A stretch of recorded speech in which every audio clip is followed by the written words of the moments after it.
So these are the Bose QuietComfort Earbud 2s, and they cost $280 brand new. And though they produce some really great sound quality, I just don't think I can recommend this for everybody. I'd love to tell you why. So let's talk tech.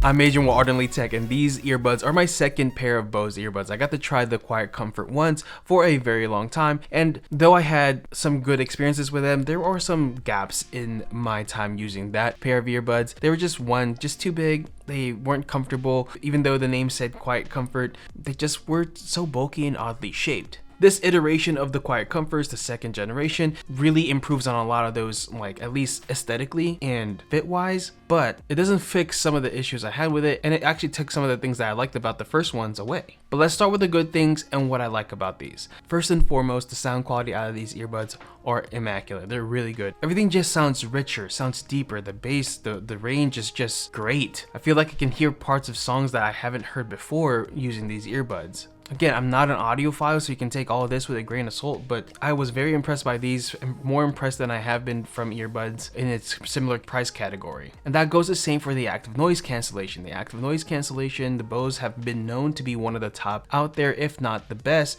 when it comes to Active Noise Cancellation. It competes very heavily against the AirPod Pro 2s, and I would even say maybe better than the AirPod Pro 2s. This is where these earbuds shine the most, is that sound quality and the Active Noise Cancellation. But after those two things, there are only a couple others that are okay. Like, the app is great. It does what it needed to do out of an app. Customizable touch controls, customizable EQ, make sure you can be able to find these, whatever. But it's just a basic app. I mean, it doesn't really do much more. I mean, it is a good app, but the app is not going to necessarily change your entire experience and make up for what it doesn't do well. The battery life on these are decent. It gives you 6 hours total in one sitting, but with the case, it brings it up to 24 hours total, which means you can get a whole day's worth. But realistically, you can probably last at least half a week, depending on how often you use your earbuds and how often you charge your earbuds. But unfortunately, after that, that's where the good stuff ends with these earbuds. Everything else I kind of have gripes with, and some of these will be nitpicky, but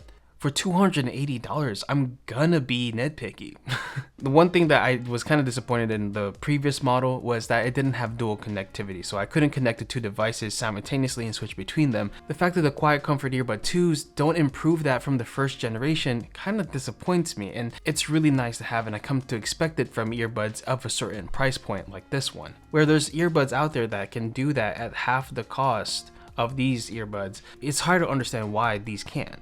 Another thing is wireless charging. There's no wireless charging on these anymore. There was on the first generation, but they took it away in the second generation, and I don't know why. Now, if you want to wirelessly charge these, you have to buy a separate like case, a silicone case or something like that. It's like $50 on the website. You can go check it out if you really wanted to add that, but it's like already $280. You want me to spend another $50 just so I can have wireless charging? I mean, I guess I'll just end up plugging it, but the charge for that is kind of insane. It's just weird to me that they took it off to begin with. Like, it was already part of the device. Why would you take that feature away? I know not everybody uses wireless charging and it's not that important for a lot of people, but again, why take away something that people use? It is a good thing that they redesigned these to be as good looking as they do. I love the case. I love the way the case is shaped. I think this is a really great improvement from the previous generation, but there are some things that leave more to be desired with these as well. They're still pretty hefty. They're bigger than I expected them to be. Still, I guess technically it's smaller.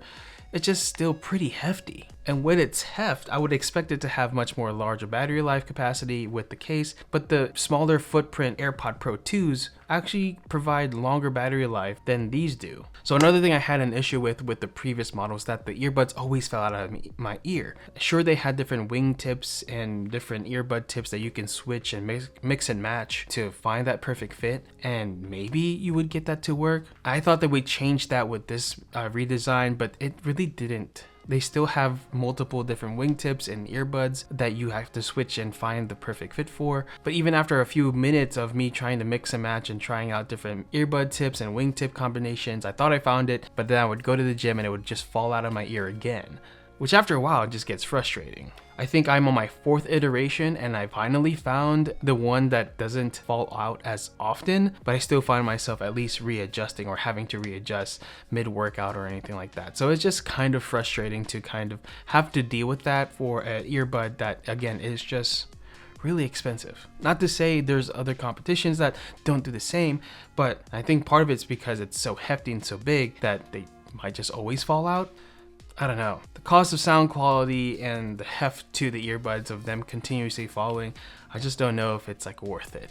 And by the way, these are currently on sale on Amazon at the time of this recording for $179, which is a much more comfortable price tag. You can check out our affiliate link down below to see if they're still on sale, and if they are, I would at least consider picking these up at that price point. If not, then I would stay away. The thing about these earbuds, I feel like they got watered down or nerfed by the other releases that came out afterward, with the QuietComfort Ultras and the other earbuds that they released shortly after these released. I feel like these got nerfed on purpose so that they would make you go to the more ultra versions of this product. Although they're really great and I would highly recommend them if they weren't $280, or if you don't have a problem with spending that much money for earbuds that have a lot of flaws in my opinion, then go for it. But for me, I just can't recommend this for everybody unless they are on sale like they are currently.